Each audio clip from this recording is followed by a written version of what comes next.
Break के बाद आपका स्वागत है। बात करेंगे पूर्व मुख्यमंत्री जीतन राम मांझी ने एक बार फिर से सीएम नीतीश कुमार पर जोरदार हमला बोला है। उन्होंने कहा है कि नीतीश कुमार कुर्सी के लिए किसी भी हद तक जा सकते हैं। उन्होंने सनातन धर्म के खिलाफ बोलने वाले लोगों पर भी कटाक्ष किया। कहा, जो लोग सनातन धर्म का विरोध कर रहे हैं उनके दिल और दिमाग में कोरोना है।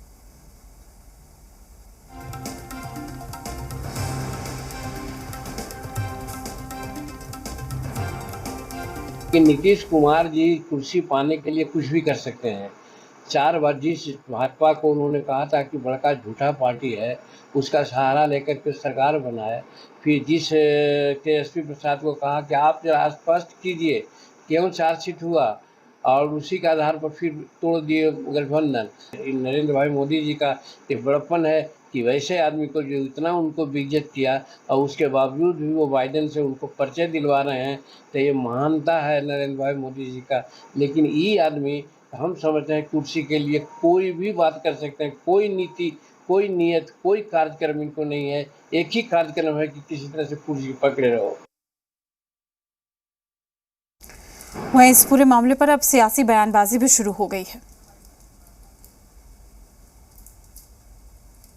मांझी जी का इतना लंबा संसदीय जीवन है और मांझी जब कोई बात कहते हैं तो उनके बात में दम होता है। नीतीश जी का समय के हिसाब से वो निर्णय करते हैं।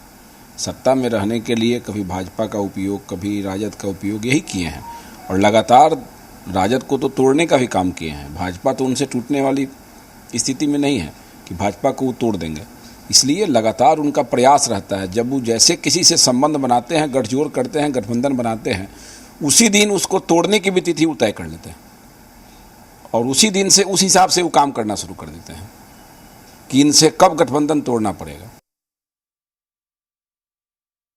जीतन राम मांझी जी की राजनीतिक विश्वसनीयता समाप्त हो चुकी है कि जनता जानती है कि जिस व्यक्ति को माननीय नीतीश कुमार जी ने कहां से कहां पहुंचाया, मुख्यमंत्री बनाया, उस व्यक्ति का अपने मेंटर के प्रति जो टिप्पणियां आती हैं वो किस स्तर की ही आप देख रहे हैं। तो जनता जानती है कि ये व्यक्ति सत्ता लोलुप है, सत्ता के लिए कुछ भी कर सकता है और उसी सत्ता के लिए वो अनर्गल बयानबाजी कर रहे हैं। इससे जनता में उनकी राजनीतिक पैठ, उनकी विश्वसनीयता, उनकी लॉयल्टी सारी समाप्त हो गई है। इसलिए हम लोग उनका सीरियस ही नहीं लेते। उनका खेमे में तो बेचैनी है ही है।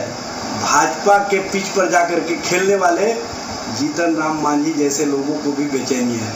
जीतन राम मांझी जी, आप नीतीश जी पर इल्ज़ाम लगाने से पहले अपने गिरेबान में झांक लेते तो बेहतर होता। आपने जिस तरह से अपने विचारों का परित्याग करके, आपने जिस तरह से बाबा साहब भीमराव अंबेडकर का जो सोच था उससे इतर जा करके उन लोगों से हाथ मिलाने का काम किया है जो बाबा साहब भीमराव अंबेडकर के संवैधानिक व्यवस्था और उनकी सोच के खिलाफ पूरी तरह से केंद्र के स्तर पर सरकार चलाने का काम कर रहे हैं। जीतन राम मांझी जी अपने बयान के पलटने के लिए माहिर हैं और इसलिए जाने भी जाते हैं, लेकिन बहुत सीनियर और अच्छे नेता हैं।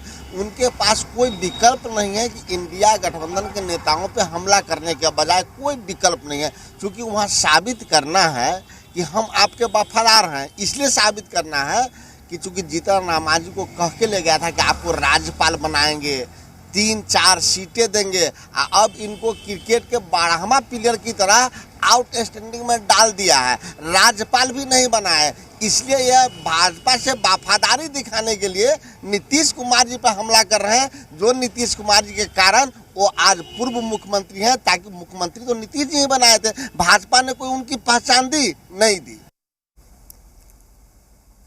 असम के